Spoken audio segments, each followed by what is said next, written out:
Copa আমেরিকার quarter final থেকে বিদায় নিয়েছে ব্রাজিল। এরপর থেকে চলছে নানা সমালোচনা। ভাইরাল হওয়া একটি ভিডিও সেই সমালোচনা আরো বেশি উত্তপ্ত করে তুলেছে। সেই ভিডিওতে দেখা যায় উরুগুয়ের বিপক্ষে পেনাল্টি শুটআউটের আগে ব্রাজিলের কোচ দারিবাল জুনিয়রের জন্য অস্বস্তিকর একটা মুহূর্ত এবং ব্রাজিল দলে তিনি কতটা অসহায় তার চিত্র ফুটে উঠেছে। ফুটবল মূলত কোচ নির্ভর খেলা। ম্যাচে কোচের পরিকল্পনা অনুযায়ী খেলতে হয় একটি দলকে।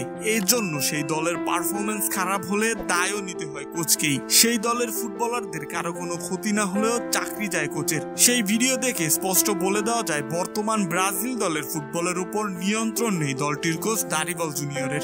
সামাজিক যোগাযোগ মাধ্যমে ব্রাজিল উরুগুয়ের ম্যাচে পেনাল্টি শুটআউটের আগের মুহূর্তে একটি ভিডিও পোস্ট করেছে ব্রাজিলের সাংবাদিক মিল্টন নাভাস। ক্যাপশনে তিনি লিখেছেন, এভাবে সেলেসাওদের দায়িত্ব পালন করতে যাওয়া দারিবাল জুনিয়রের জন্য অপমানজনক। ঘটনাটাই হচ্ছে কোপা আমেরিকার শেষ কোয়ার্টার ফাইনালে মুখোমুখি হয় ব্রাজিল উরুগুয়ে। নির্ধারিত সময় ম্যাচটি শেষ হয় গোল শূন্যভাবে। টুর্নামেন্টের নিয়ম অনুযায়ী সরাসরি ম্যাচ গড়ায় টাই ব্রেকারে। স্বাভাবিকভাবে এই পরিকল্পনা নেওয়ার কথা কোচের, তবে ব্রাজিলের ডাগআউটে দেখা যায় ভিন্ন চিত্র।